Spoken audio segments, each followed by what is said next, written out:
ये बिल्कुल स्पष्ट है कि G20 के सफल और शानदार आयोजन से भारत ने पूरे अंतर्राष्ट्रीय समुदाय में अपने वैश्विक नेतृत्व का परिचय दिया है। भारत इस G20 की अध्यक्षता को वसुधैव कुटुंबकम की भावना के साथ कर रहा है और भारत का जो विजन है वो one earth one family one future का रहा है और भारत सर्वे भवन्तु सुखिनः की भावना के साथ भी इस आयोजन को कर रहा है। अतिथि देवो भव की भावना के साथ भी इस आयोजन को कर रहा है और इससे जो भारत का वैश्विक प्रभाव है वो और अधिक बढ़ेगा और अधिक गहरा होगा।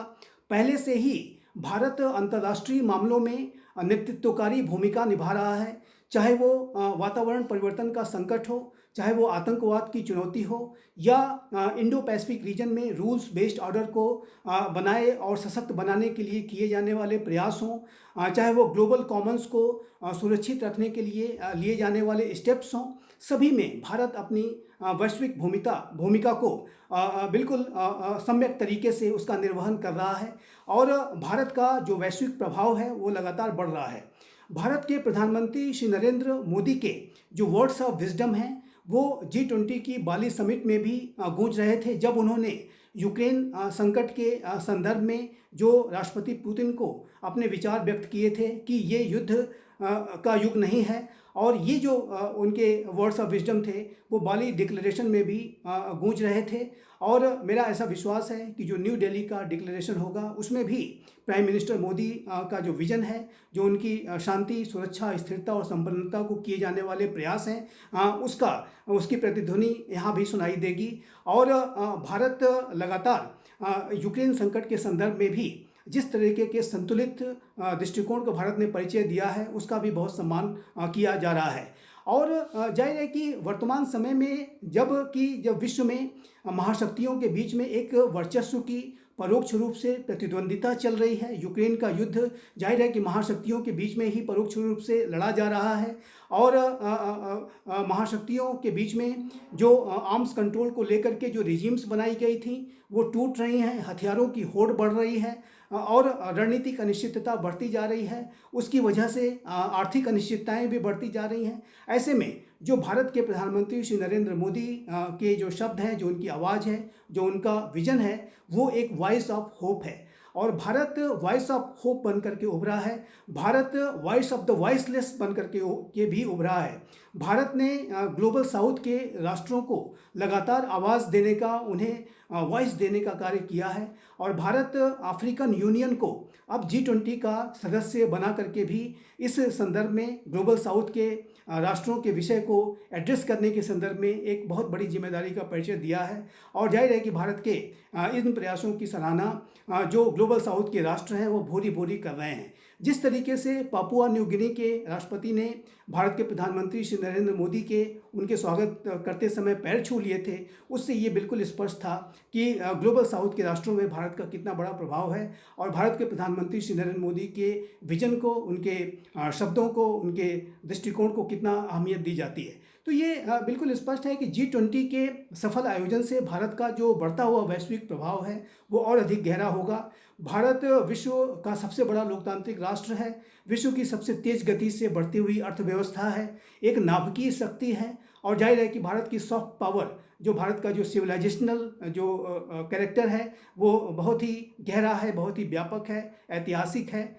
और जाहिर है कि सारे मानदंडों के आधार पर भारत विश्व का वर्तमान समय में नेतृत्व कर रहा है। और G20 के आयोजन को भारत ने अब तक जिस तरीके से सफलतापूर्वक किया है, शानदार तरीके से किया है, वो भारत की जो प्रतिष्ठा है उसको पूरे अंतर्राष्ट्रीय समुदाय में और अधिक बढ़ाएगा और आने वाले समय में जो वैश्विक चुनौतियां हैं, वैश्विक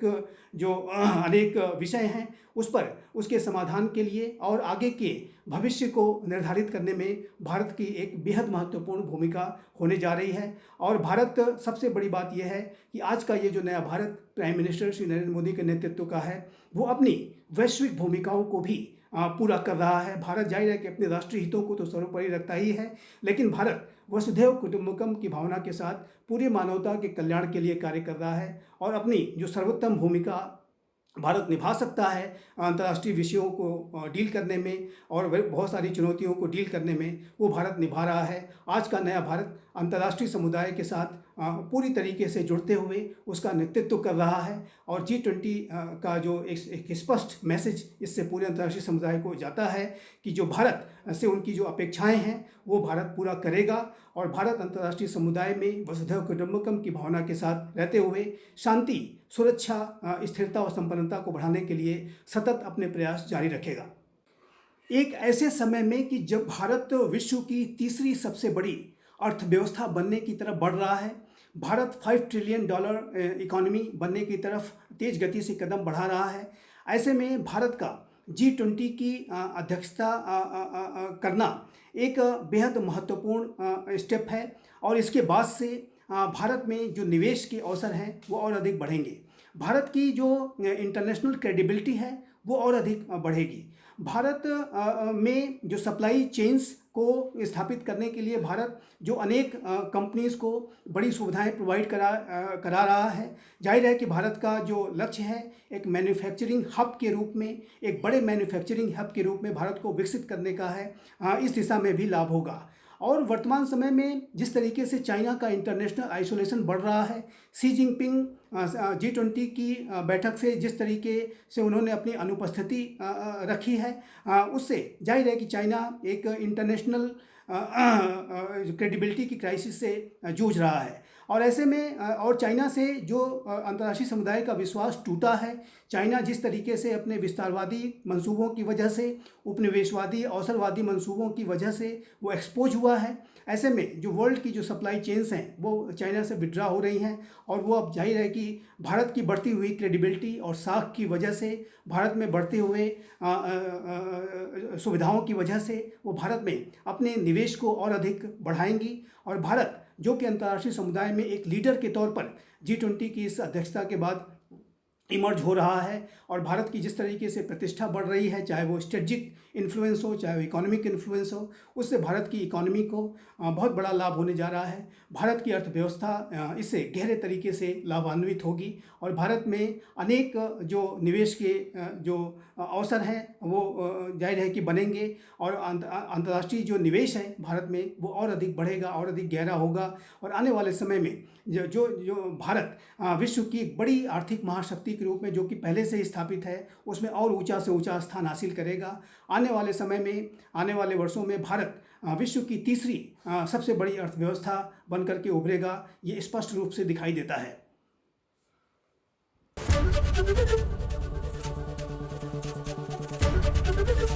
ABP गंगा, खबर आपकी, जुबान आपकी।